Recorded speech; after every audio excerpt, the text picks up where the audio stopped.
ओम नमः शिवाय। जय महाकाल, जय भोलेनाथ। हम लोग अपनी यात्रा की शुरुआत लखनऊ से किए हैं। लखनऊ रेलवे स्टेशन है ये, और हमारी ट्रेन शाम की थी, यानी रात की थी। रात भर की जर्नी के बाद हमें उज्जैन पहुंचना था, और इस बार हमारा पूरा परिवार साथ में था। बहुत ही अच्छा अनुभव रहा है इस यात्रा का, बहुत ही सुंदर लगा है। हम अब महाकाल भगवान का दर्शन करने जा रहे हैं। पुराणों में ऐसा वर्णन है कि महाकालेश्वर की महिमा ऐसी बताई गई है कि मानव सृष्टि का आरंभ स्थल भी अवंतिका नगरी को ही बताया गया है। इसे उज्जैन अवंतिका भी कहा जाता है। यही कारण है कि मानव लोमेश नाम से महत्व वर्णित है। जो कुछ भी हो, इस स्थान को भारत के संपूर्ण धार्मिक स्थानों से विशेष महत्व एवं श्रेष्ठता प्राप्त है। जय भोलेनाथ। अब हम लोग पहुंच गए हैं महाकाल के प्रांगण में, और वहाँ पर ये थोड़ा सा चंदन और माथे पर तिलक लगाकर हम मंदिर में प्रवेश करना चाह रहे थे। इसलिए बारी बारी से हम सब ने चंदन और ये टीका लगवाया।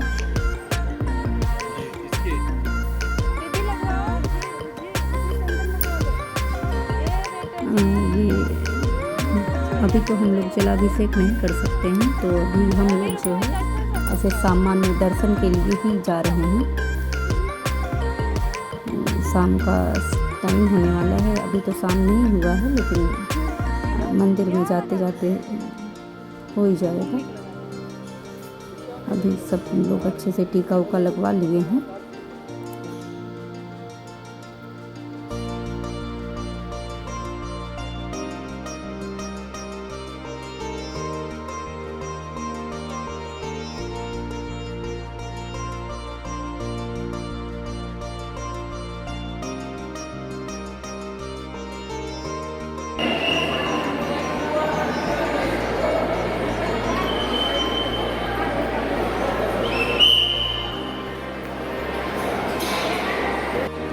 चलते रहिए फटाफट। है नेता, तू नेता बन जाओ नेता।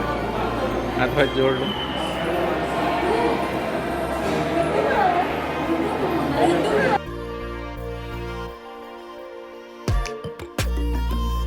हम लोग महाकाल का दर्शन करने के बाद बाहर आ गए हैं। महाकाल का दर्शन हमें बहुत ही अच्छा मिला। अंदर थोड़ा दूर से ही दर्शन कराते हैं, और दर्शन करने के बाद हम मंदिर प्रांगण में स्थित और मंदिरों का भी दर्शन किए, आसपास घूमे।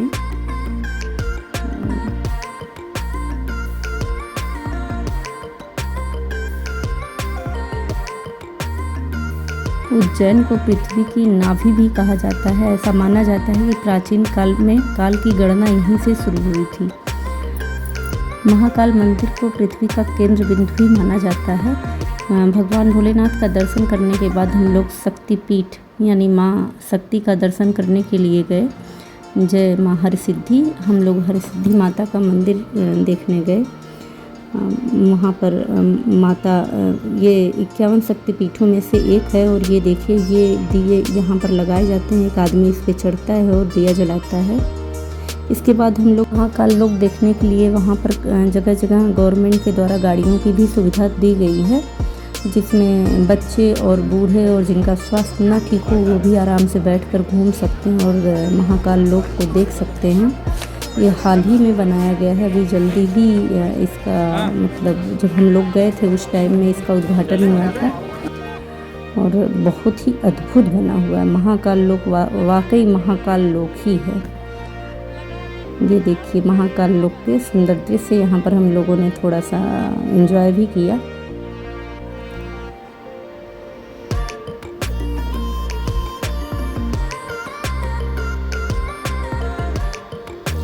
ये बहुत बड़े में बना हुआ है। इसे घूमने के लिए मुझे लगता है 2-3 घंटे आराम से लग जाएंगे अगर आप अच्छे से देखते हैं। और जगह जगह जो भी मूर्तियां लगाई गई हैं उसका स्कैनर भी बना हुआ है। आप अपने मोबाइल से स्कैन करके जो मूर्ति लगी उससे संबंधित कहानियों को भी जान सकते हैं कि इसके पीछे की कहानी क्या है। बहुत ही अच्छे तरीके से बनाया गया है। और मुझे नहीं लगता कि ऐसा कोई भी होगा जो महाकाल लोक को देखने के बाद अद्भुत एनर्जी अपने अंदर ना फील करता हो। बहुत ही सुंदर है ये।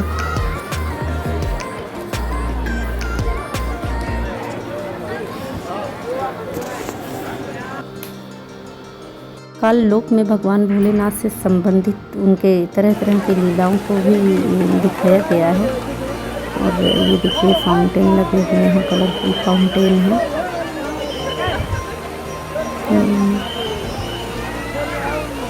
बहुत ही सुंदर नज़ारा है, हर किसी को अपनी तरफ खींच ही ले रहा है। रिद्धू ओ मेरा बेटू।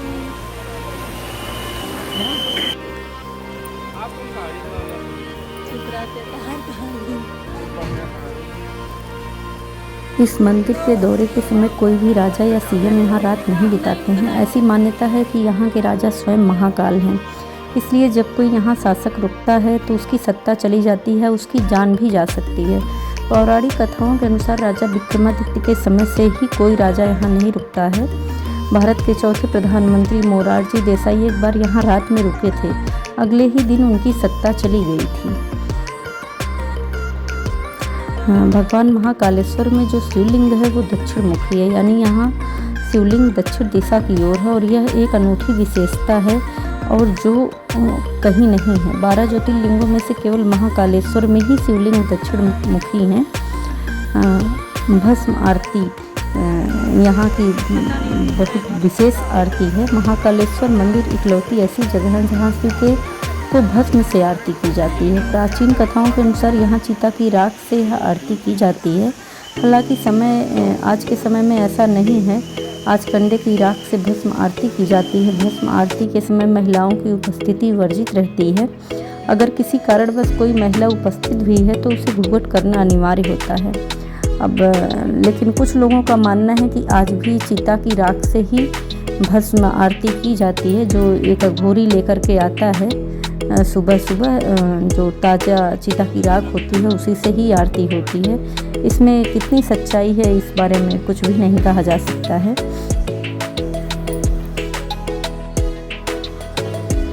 महाकालेश्वर मंदिर में हम लोगों ने शाम को ही अभी पता कर लिया था, महाकाल लोक आने के पहले ही।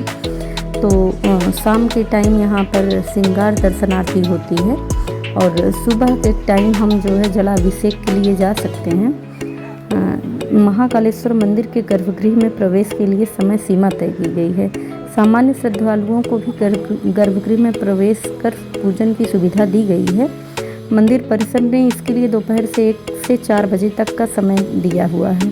इस दौरान गर्भगृह में निःशुल्क एवं सामान्य वेशभूषा में श्रद्धालु प्रवेश कर सकते हैं। हालांकि प्रवेश देने का निर्णय मंदिर समिति उस समय श्रद्धालुओं की संख्या के आधार पर लेती है।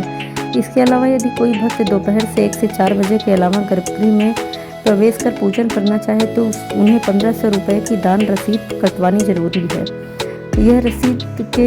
इस रसीद के 2 श्रद्धालुओं को निर्धारित ड्रेस कोड में गर्भगृह में जलाभिषेक की अनुमति दी जाती है। यानी सुबह अगर आप दर्शन करना चाहते हैं, जलाभिषेक करना चाहते हैं तो आप 1500 रुपये की पर्ची कटवाएंगे।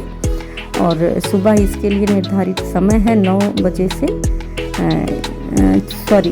6 बजे से 9 बजे तक का समय है और दोपहर में 12 बजे से 1 बजे का है। और उस टाइम केवल आप दर्शन ही कर सकते हैं, जलाभिषेक नहीं कर सकते हैं। और तो हम लोगों ने डिसाइड किया था, ये देखिए हम सुबह सुबह अपने निर्धारित ड्रेस कोड के अनुसार गर्भगृह में दर्शन के लिए लाइन में लगे हुए हैं और भगवान भोलेनाथ का जलाभिषेक करने ही जा रहे हैं हम लोग। दर्शन सुबह सुबह मंदिर के गर्भगृह में भगवान का जलाभिषेक करने का जो परम सुख प्राप्त हुआ है उसका वर्णन किया ही नहीं जा सकता है। इस भूलोक में महाकाल कहाँ विराजित है, इस जिज्ञासा की पूर्ति के लिए 12 पुराणों में कहा गया है कि नाभिदेशे महाकाल अस्तन नामना त्रवयहरः। यह नाभिदेश उज्जैन ही है। उज्जैन का गौरव महाकाल है और महाकाल की महिमा अपूर्व है। शिव पुराण के अनुसार 12 ज्योतिर्लिंगों में महाकाल प्रसिद्ध हैं क्योंकि वे स्वयं कालों के काल हैं। जय महाकाल, जय भोलेनाथ। जलाभिषेक करने के बाद अब हम लोग निकल चुके हैं भगवान काल भैरव के दर्शन के लिए, जो यहाँ के रक्षक भी कहे जाते हैं। काल भैरव के मंदिर में ऐसी मान्यता है कि वहाँ पर देसी शराब चढ़ाना ज़रूरी है पुरुषों के या महिलाओं के द्वारा। काल भैरव मंदिर के पहुँचकर काल भैरव के मंदिर में पहुँचकर वहीं ये देखिए ये इन तीनों ने देसी शराब भी ली थी चढ़ाने के लिए। और अब हम मंदिर में दर्शन के लिए जा रहे हैं, बाबा काल भैरव का दर्शन करने। काल भैरव का दर्शन करके अब हम बाहर आ गए हैं। अब हमारी यात्रा आगे के लिए जा रही है। अब हम ओमकारेश्वर ज्योतिर्लिंग के दर्शन के लिए निकल चुके हैं, जो यहाँ से थोड़ी ही दूर पर स्थित है। लगभग 2 से 2.5 घंटे का समय लगता है यात्रा में उज्जैन से। ये खांडवा में स्थित है। ओमकारेश्वर ज्योतिर्लिंग भी 12 ज्योतिर्लिंगों में से एक है। राजा मानधाता ने यहाँ नर्मदा नदी के किनारे इस पर्वत पर घोर तपस्या कर भगवान शिव को प्रसन्न किया था और शिव जी के प्रकट होने पर उनसे यह निवास करने का वरदान मांग लिया था। तभी से उस प्रसिद्ध नगरी को ओमकार मानधाता के रूप में पुकारी जाने लगी है। यहाँ पर हम लोगों ने भगवान ममलेश्वर ज्योतिर्लिंग का दर्शन किया, जलाभिषेक किया। वहाँ पर बंदर बहुत हैं, आप अगर सावधान नहीं तो आपके प्रसाद भी छीन कर ले जा सकते हैं। और यहाँ भगवान का जलाभिषेक करने के बाद पूजा होने के बाद अब हम लोग मंदिर के प्रांगण में ही थोड़ी देर घूमे। बहुत ही मन को शांति मिलती है, बहुत ही बढ़िया लगता है। इसके बाद अब हम लोग ओमकारेश्वर ज्योतिर्लिंग के लिए प्रस्थान कर रहे हैं। ये नर्मदा नदी है। पवित्र माँ नर्मदा कावेरी संगम ओमकारेश्वर में है। यहाँ दोनों बहनें 2 बार मिलती हैं। ओमकारेश्वर बात से पहले दोनों बहनें पहली बार अलग होती हैं। अलग होने के बाद दोनों ओमकार पर्वत ओमकारेश्वर परिक्रमा का निर्माण करती हैं, जहाँ स्वयं भगवान शंकर अपने परिवार के साथ रहते हैं। ओमकारेश्वर के ठीक बाद दोनों नदियाँ फिर से मिल जाती हैं, जिसे नर्मदा कावेरी संगम कहा जाता है। पहले संगम से करीब 1 किलोमीटर के बाद दोनों नदियाँ अलग हो जाती हैं। कावेरी ओमकार पर्वत के उत्तर की ओर बहती है और नर्मदा दक्षिण की ओर बहती है।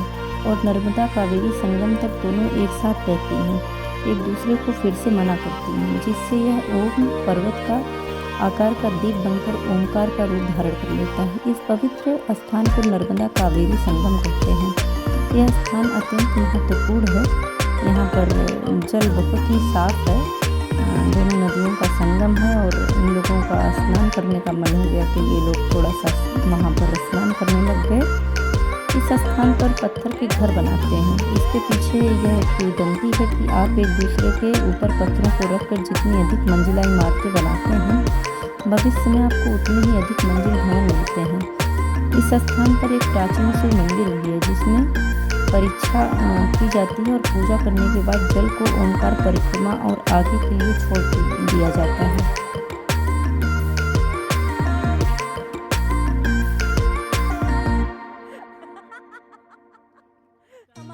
ओमकारेश्वर का निर्माण नर्मदा नदी से स्वतः ही हुआ है। यह नदी भारत की पवित्रतम नदियों में से एक है और इस पर विश्व का सर्वाधिक बड़ा बांध परियोजना का निर्माण भी हो रहा है। यह नर्मदा नदी में ऐसी मान्यता है कि इसमें जितने भी कंकड़ हैं वो सारे शिव के रूप हैं। नर्मदा नदी भारत की बहुत ही पवित्र नदी है। धार्मिक मान्यता है कि भगवान शिव के द्वारा ही माँ नर्मदा का अवतरण हुआ था। नर्मदा नदी की महिमा का चारों वेदों में वर्णन है। इसके अलावा रामायण और महाभारत में भी इस नदी का उल्लेख है। इस दिव्य नदी के नर्मदेश्वर शिवलिंग जो विराजमान है, जो हिंदू आस्था का बड़ा केंद्र है। नर्मदा नदी को कहीं कहीं रेवा नदी भी कहा जाता है। यह भारत की 5वीं सबसे लंबी नदी है और पश्चिम दिशा में बहने वाली सबसे लंबी नदी है। यह मध्य प्रदेश इस राज्य की सबसे बड़ी नदी है। नर्मदा मध्य प्रदेश, महाराष्ट्र और गुजरात में बहती है। इसे अपने जीवनदायी महत्व के लिए मध्य प्रदेश और गुजरात की जीवन रेखा भी कहा जाता है। ये पीछे नर्मदा डैम भी बना हुआ है। बहुत ही सुंदर नज़ारा है। बहुत ही पवित्र नदियों का संगम हो रहा है, जो भारत की 2 प्रमुख बड़ी नदियां हैं यहाँ पर, और 2 बार संगम होता है। इसके बाद हम लोग अपने ओंकारेश्वर ज्योतिर्लिंग के दर्शन के लिए जा रहे हैं, क्योंकि समय हमारे पास बहुत कम है। ओंकारेश्वर ज्योतिर्लिंग जाने के लिए अगर आप ओंकारेश्वर जी का दर्शन करने के बाद चाहें तो आप ये देखिए ब्रिज बना हुआ है, चाहे आप ब्रिज से जाएं और या तो आप बोट से भी जा सकते हैं। हम लोग बोट से गए और अब हम पहुंच गए हैं ओंकारेश्वर ज्योतिर्लिंग का दर्शन करने। अंदर अब हम लोग पहुंच गए हैं और भगवान का जलाभिषेक किया। भगवान यहाँ पर ओंकारेश्वर ज्योतिर्लिंग पंचमुखी रूप में विराजते हैं, ऐसा माना जाता है। और तीनों लोगों का भ्रमण करने के बाद रात्रि विश्राम करने के लिए यहाँ आते हैं और पहले चौसर खेलते हैं माता के साथ। अच्छा, तो अब हम जा रहे हैं इंदौर में रात्रि विश्राम करेंगे। उसके बाद रात्रि विश्राम के बाद गणेश जी का दर्शन करना है। गणेश मंदिर जो वहाँ का एक बड़ा मंदिर है, गणेश मंदिर का दर्शन करने के लिए हम लोग ये बैठे हुए हैं और ये नाना का दुलार प्यार चल रहा है। गणपति जी का दर्शन करने के बाद हम लोग जो थोड़ी देर नाश्ता वास्ता किए, उसके बाद अब हम लोग आसपास जो छोटे बड़े और मंदिर थे उनका भी दर्शन किया। जैसे हनुमान जी का मंदिर था, उनका दर्शन किया। इसके बाद अब हम लोग जो है महारानी अहिल्याबाई होलकर एक ऐसी शख्सियत हैं, एक ऐसी मिसाल है जो हमें कुछ न कुछ सिखा सकती हैं। उन्होंने भारत के बहुत सारे मंदिरों का जीर्णोद्धार, बहुत सारे घाटों का जीर्णोद्धार किया था। ये जो शिवलिंग है, इसी की वो पूजा किया करती थी जब वो इंदौर सूबे की बागडोर अपने हाथ में ली हुई थी। यहाँ पर उनके मतलब पीढ़ियों का भी वर्णन मिलता है जब आप जाएंगे देखने। ये उनकी बहू की चित्र है, बहू का चित्र है। उसके बाद हम लोग थोड़ा सा राजघराना घूमने के बाद अब हम आसपास जो थोड़े मंदिर थे उनको भी देख लिए और अब हम वापस अपने निवास पे जा रहे हैं, अपने स्थान पर जा रहे हैं। जय महाकाल, ओम नमः शिवाय।